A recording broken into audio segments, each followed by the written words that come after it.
Hi, welcome back to my fireside chat. So today, what I want to talk about is the writing on Sonic, the Sonic game specifically.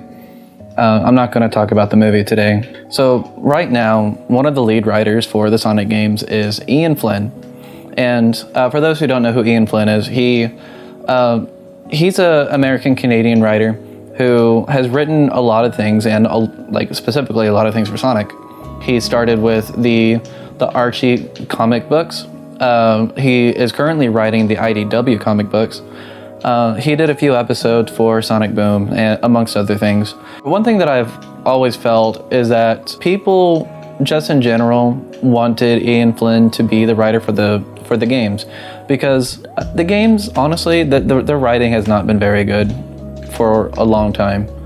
A lot of characters have been pushed to the side for the sake of Sonic being as badass as he can be, or being as cool as he can be, and that really just does a disservice to the whole franchise, to be honest. Because the cast of Sonic is huge, it's large, there's so many characters, and for them to not even give a really good character moment to anyone but Sonic just doesn't make sense. I know it's called Sonic the Hedgehog, but you can't have a good story without good side characters too, right? But there's someone who understands the Sonic characters really well is Ian Flynn, and you can see that in the way that he writes his comics. Like, people praise the Archie comics as being one of the best Sonic media out there. There have been some criticism about the IDW comics, but it's also got a really large fan base. People are really enjoying it. So much so that nowadays people are pushing to have the characters, like the original characters in the IDW comics, in the Sonic games. But since Sonic Frontiers, Ian Flynn has gotten the role as lead writer. I think he's mostly handling the dialogue and characterizations of the characters. I don't know how much of this story he has control over. For all I know, it could just be he's given the main points and he writes from there. I can't really say for sure, but I know that Sonic Team brought him on because they know that he understands the characters really well, and they want him to do that character writing because he's really good at it. But I've seen a lot of online sentiment that because Sonic Frontiers has a lot of callbacks, that means that Ian Flynn is a bad writer, and I don't understand that. I mean, I do think that the callbacks is a little much, especially in the way that they did that, where they would fade into another scene where it's like a sepia filter, and it's just like a still from an older game, like whenever Sonic met Knuckles in Sonic 3, Sonic the Hedgehog 3. That was a little much, to be honest, and I get criticisms of that, and I personally don't think that's Ian Flynn's fault. I don't think that's Ian's fault at all. When it comes to the Sonic franchise, there seems to be this love-hate relationship between the fandom and the media. And not just the games. I'm talking about comics, I'm talking about the movies, because the love-hate cycle, from what I've seen, this is my interpretation of it. Of course, this is purely from my perspective. But from what I've seen, a Sonic piece of media comes out, and it can be universally praised. It could be like the Sonic fandom's favorite thing. But then give it time, and the media's fault starts to show, and now it gets a lot of hate. And I've even seen that with Shadow Generations.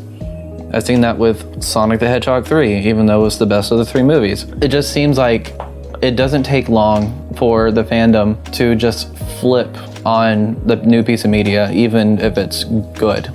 The reason why I wanted to talk about that is because I feel like people want Ian Flynn to be replaced, even though I feel like the characters are being written the best that they have been in a really long time. And I don't want Sonic Team to see this online sentiment and be like, oh yeah, maybe we gotta get rid of this guy for someone else. Maybe we gotta go back to the way that we have been doing things. And that's not the way we gotta do it. I think the Sonic fandom needs to see that Sonic has been in the best place it has been in a really long time. And while I think there are valid criticisms to give, and people are free to give them, I'm not trying to stop all criticism on Sonic. I think people just need to learn to not be so harsh on things. And honestly, that's probably for things in general. The internet zeitgeist is so hyperbolic, it's crazy. But it seems like that's especially the case with the Sonic fandom. And the Sonic fans already have a really bad reputation.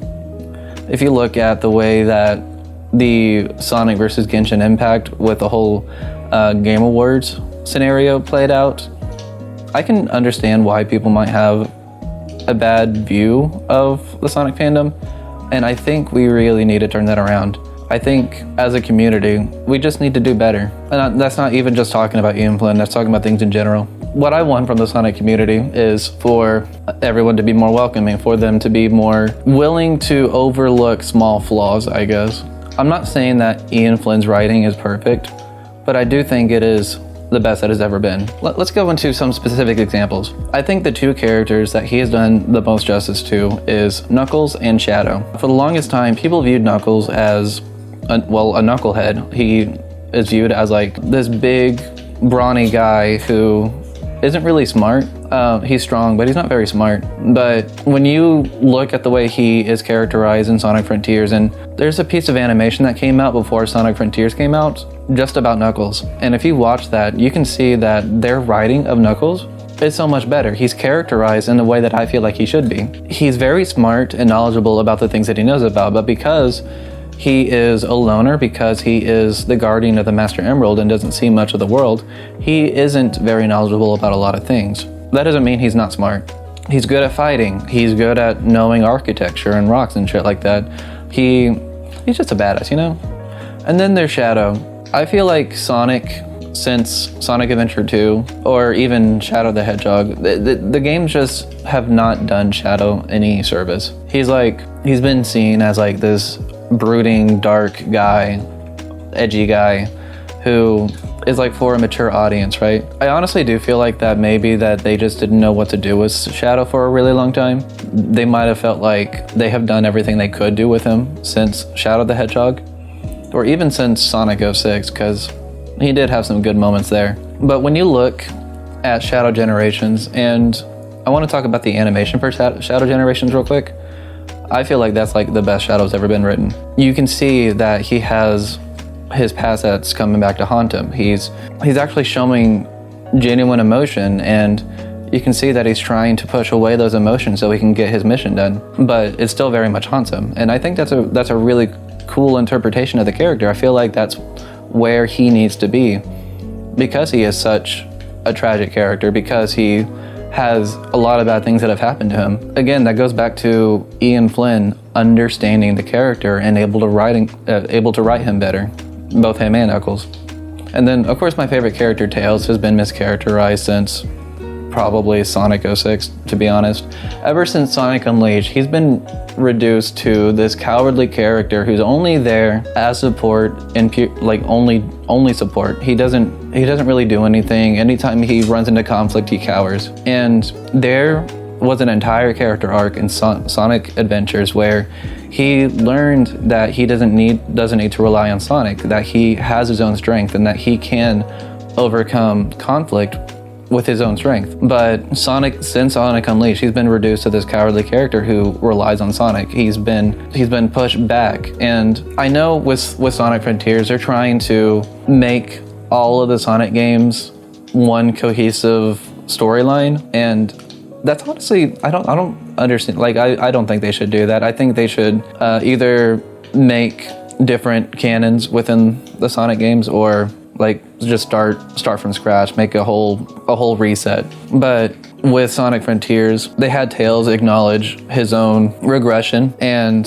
start to commit to trying to be better, trying to rely on Sonic less. And that tells me that they are trying to push Tails in a better direction, much like with these other characters. Sonic Frontiers honestly did a lot of character fixing, and I think people need to focus on that more than the callbacks that it did. I really do. But I mean, that's just my opinion. I would love to see some other people's opinions down in the comments. I'm gonna be reading all of them, and like let's have a genuine conversation about this, a nice conversation. And I guess we'll just have to see how the next big Sonic game comes out after Sonic Cross Worlds. But anyway, thank you for watching, and then I'll see you next time.